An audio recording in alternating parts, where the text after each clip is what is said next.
পীর সাহেবেরা কিন্তু অসুস্থ হইলে লাভ আছে, ঠিক আছে? এটা জানেন কি না? ওমা জানেন না? পীর সাহেবেরা অসুস্থ হইলে যদি 20,000 টাকা ওনার খরচ হয়, 1,20,000 টাকা হাদিয়া পায়। ওমা জানেন না এটা? ওরে আল্লাহ, এটা বুঝে, এটা জানেন না বুঝি, তাই না? আপনারা জানেন তো?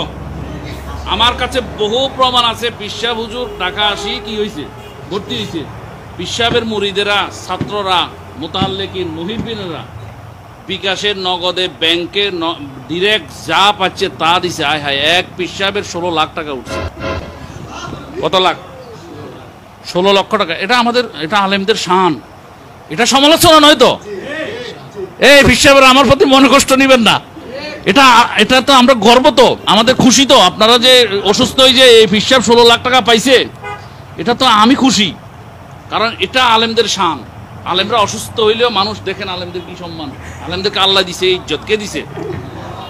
তো সমস্যা হয়েছে এই জায়গায়, আপনি 25 লাখ টাকার প্রিমিয়াম সরিয়া, আপনি এসির নিচে কন্টিনিউ থাকিয়া, আপনি গুলশানে রাখছেন প্লট, বারিদারে রাখছেন, ওল্ড ইউএইচএসে রাখছেন, আপনি মিরপুরে রাখছেন, আপনি অমুক সমুক জায়গায় আপনার প্লট আর ফ্ল্যাটে ভরপুর।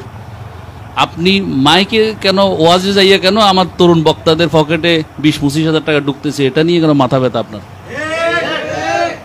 কি এগুলো কি বন্ধ করেন। প্রিয় দর্শক, আসলে উনি কি বুঝাইতে চেয়েছেন আমি নিজেও বুঝলাম না। আপনারা কি বুঝেছেন একটু কমেন্ট বক্সে অবশ্যই জানিয়ে যাবেন। আজকের মতো এই পর্যন্তই। ভালো থাকবেন, সুস্থ থাকবেন, মন্দ হতে বিরত থাকবেন, ভালো কাজে সহযোগিতা করবেন। আসসালামু আলাইকুম ওয়া রাহমাতুল্লাহ।